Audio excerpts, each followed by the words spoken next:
اسرائیل کا ایران پر حملہ ایک ایسا واقعہ ہے جو صرف دو ملکوں کا نہیں بلکہ پوری مسلم امہ کا درد بن گیا ہے، مگر سوال یہ پیدا ہوتا ہے یہ سب ہو کیوں رہا ہے، اس کے پیچھے کیا حقیقت ہے اور ہمیں اس وقت کیا کرنا چاہیے؟ کیا کسی بھی ملک کو حق ہے کہ وہ دوسرے ملک کے اندر گھس کر ایسے سرعام انٹرنیشنل لاز کی وائلیشن کرتے ہوئے حملہ کر دے؟ اسرائیل آخر اس خطے میں اس دنیا کو تھرڈ ورلڈ وار کی طرف کیوں دھکیل رہا ہے؟ وہ اپنی کھلے عام بدماشی سے کیوں باز نہیں آ رہا؟ سب سے پہلے بات کرتے ہیں انٹرنیشنل لا کی۔ تو انٹرنیشنل لا کے مطابق کسی بھی سوورن ملک پر بنا ثبوت اور بغیر UN کی منظوری کے ملٹری ایکشن لینا ایک کھلی اگریشن ہے۔ یہ وہی کام ہے جو 2003 میں امریکہ نے عراق کے ساتھ کیا تھا، جہاں ویپنز آف میس ڈسٹرکشن کا جھوٹا بہانہ بنا کر عراق پر سرعام حملہ کر دیا گیا۔ اسرائیل کے ڈبل سٹینڈرڈ پر بات کریں تو جب بھی بات پیلسٹائن کی ہوتی ہے، اسرائیل خود کو ڈیفینسو دکھاتا ہے، لیکن اصل میں غزہ میں معصوم بچوں اور عورتوں پر بامز گرانا،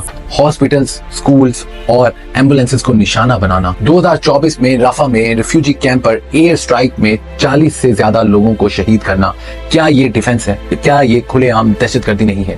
کبھی اسرائیل پاکستان کے خلاف انڈیا کے ساتھ مل کر چھپی بدماشیاں اور خفیہ بزدلانہ وار کرتا ہے۔ اسرائیل اور انڈیا کا کٹ جوڑ اب کسی سے ڈھکا چھپا نہیں ہے۔ ابھی ریسنٹلی ہی 10 مئی کو ہونے والی پاکستان اور انڈیا کی جنگ میں پاکستان کے میزائلز اور نیوکلیئر سسٹم کو مانیٹر کرنے کے لیے اسرائیل کی ٹیک اور ڈرونز یوز کیے گئے۔ انڈین آکوپائیڈ کشمیر میں بھی اسرائیل کی آرمی ٹریننگ اور ویپنز کا انفلوئنس کسی سے ڈھکا چھپا نہیں ہے۔ اب ایران پر حملہ آخر کیوں؟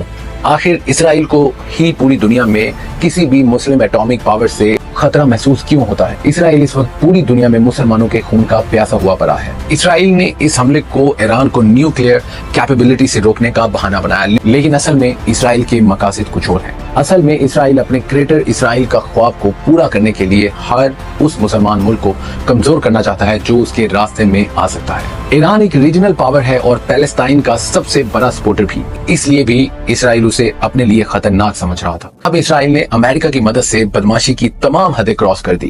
آج ایران پر میزائل اٹیکس اور کل وہ پاکستان یا ترکی یا سعودی عربیہ پر بھی اٹیک کر سکتا ہے۔ سوال یہ پیدا ہوتا ہے کہ آخر دنیا کی سپر پاورز ہیں کہاں؟ امریکہ، UK، فرانس، اٹلی، سب نے صرف ڈیپ کنسرن کا اظہار کیا، مذمت کی، لیکن اسرائیل کی اس کھلی بدماشی کے خلاف کھل کر بات تک کرنا گوارا نہیں کی۔ ایک ملک پوری دنیا کا امن بگاڑ رہا ہے، ہر انٹرنیشنل رول کی دھجیاں اڑا رہا ہے، ہر دفعہ مسلمان امہ کو ٹارگٹ کر رہا ہے۔ اس سب میں UNO سمیت پوری دنیا اور مسلم امہ کب تک خاموش رہے گی؟